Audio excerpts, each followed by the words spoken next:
Welcome back to the second instalment in the books that changed my life, and I'm going to reveal the secret behind the little black book. Now, I'm sure you weren't lying in bed sleeplessly pondering whether I'd sold my soul to the devil, or excitedly thinking of the tawdry tales that I was going to uncover. No, the truth is somewhat more mundane and prosaic. Here we go. It's a book full of numbers. It's page after page of numbers. This is my,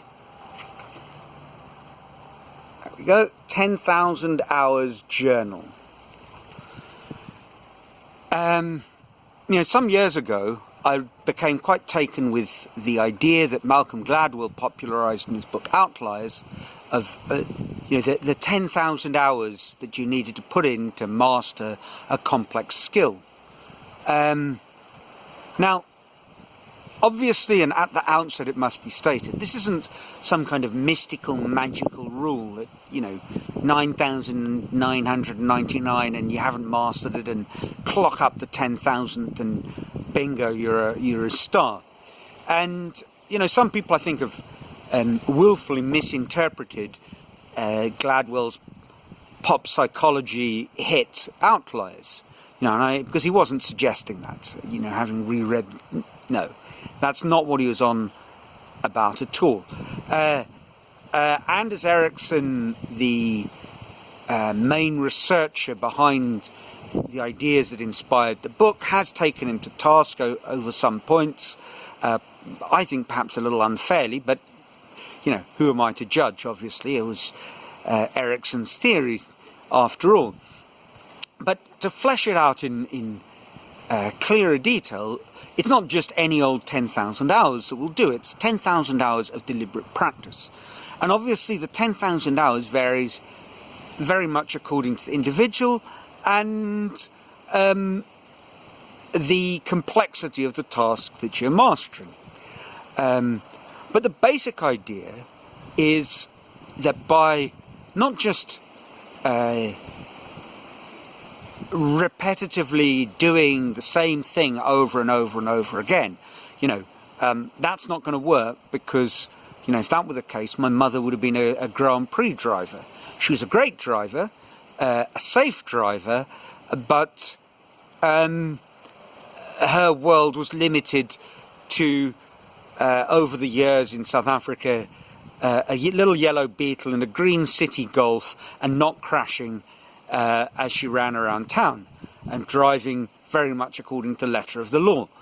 No, if you're going to master a complex task, what is required is deliberate practice with a training regime, perhaps with a mentor or a coach, or following some sort of well-established line of pursuit, where you hone very small, necessary building block tasks and gradually put them together to create the body of your technique. And by going through this process, deliberate practice means basically repeating the exercise, but also reflecting on what you're doing, getting feedback, and putting the little things that are wrong right.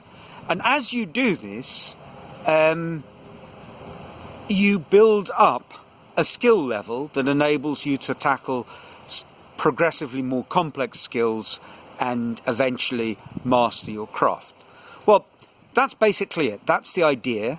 And I was taken with the idea, thinking, well, if I put in the 10,000 hours, if I had put it in my chess, or as an athlete, or as a math student for that matter, how good would I have become? And my current interest being sculpture, the question to me when I lived in Sao Paulo was, if I put in this serious, dedicated training, how good could my sculptures get? And it was one of the motivating forces to move up to the northeast of Brazil. Because, while I was working at school, I was never really going to have the energy or the time or the inclination to do the practice necessary. I left out the discipline, but that probably goes without saying.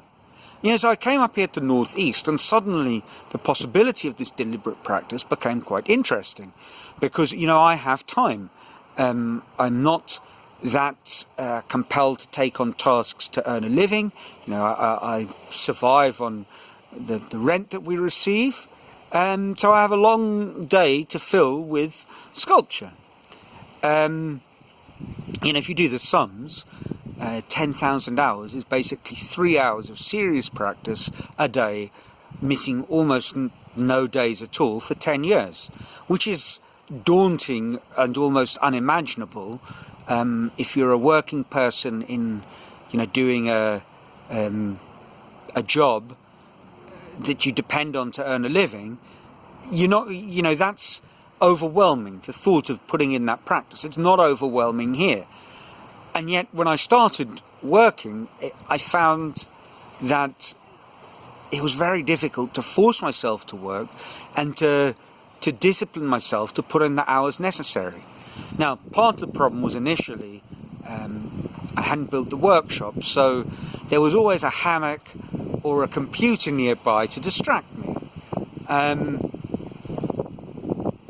And this is where this book has come in very handy, and it's more so now that I work in my workshop, because what I do is I log the time that I leave the house and the time that I get back to the house. I have no external distraction in the workshop to speak of. So it really is, if I work out I've done an hour and 17 minutes, I've done an hour and 17 minutes, and there's no fooling myself. And I've tracked on a monthly and now an annual sort of review, and I've seen the progress that I've been making. And I think this is one of the big advantages of this book, is that very often we beat ourselves up thinking, I'm getting nowhere, when actually we're making pretty good progress on something, but it's slow and it's not that tangible. And page after page of numbers in this little book makes it tangible, and it gives me, I record 3 metrics: the best number of hours in a month, the total number of days in a month, and the total number of hours in a month, and I sort of pop those into a table at the back. The highlighted bits indicate where, I've achieved a new personal best, so to speak. And it is actually quite a powerful force. And when I have a bad month, I know I've had a bad month, but I then look at the kind of annual figure and think, well, how can I get the year back on track? What do I need to start doing next month? And this sort of external discipline really, really does help me. Maybe it's not necessary for everybody, but for me, it's almost unimaginable that I would have created the same sort of daily ritualized practice without the benefit of the numbers. And it's something outside of sculpture, but is part of the sculpture routine. I've never read her book, but apparently the choreographer Twyla Tharp talks about how her morning gym routine, the sole objective is to leave her apartment and get in a taxi. And once she's got in the taxi, she has achieved her aim. And she sort of sees it as, she could go to the gym and do nothing. Of course, once she's there, then she starts her workout, whether she's in the mood or not, because having gotten a taxi in New York and then arrived at the gym, it seems silly not to. And it's, if the ritual was embedded in the actual routine of the workout, if my ritual was embedded in actual sculpting, I think it would kind of lose some of the power. It's the triviality of just writing down a number, or in her case, catching a taxi, that sort of becomes the trigger for actually doing the work. Now, I've mentioned how this helps me in terms of going to the workshop. Obviously, it says nothing of the quality of the work that I do. And I'm a long way from being in that sort of deep focus flow state all the time when I'm working. I'm very easily distracted. And I'm under no illusions that when I've done 10,000 hours in this book, and actually I'm over 5,000, but when I've done 10,000 hours, I'm under no illusions that I will have proved a point and that I will have done 10,000 hours of deliberate practice. Far from it. But as long as it keeps me on the straight and narrow, so to speak, it's worth doing. So that's the Little Black Book, and it has something in common with the Little Orange CD collection book. This kind of therapeutic writing in journals, where actually what you're writing is in a sense meaningless, not part of what you're really trying to accomplish. You aren't actually saving money when you write down a CD title in a book. You're not actually sculpting when you write down the time you started. But it's the ritualizing that I think helps you build momentum.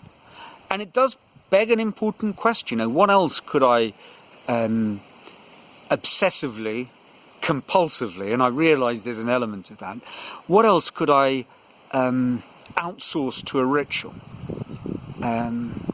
And it's an interesting question. I think all of us, to a degree, do this in our everyday lives, and perhaps all of us could find an area where we could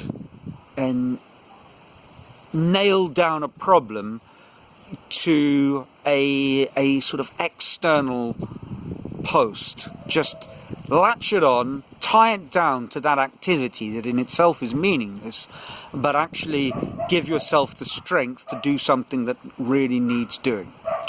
So there we go. That's my Little Black Book. I'd love to hear if you've got some interesting tactics, is it they're sometimes referred to life hacks that enable you to overcome everyday difficulties in that complicated and sometimes overly complicated business of life. So let me know, and if not, until next week, ciao.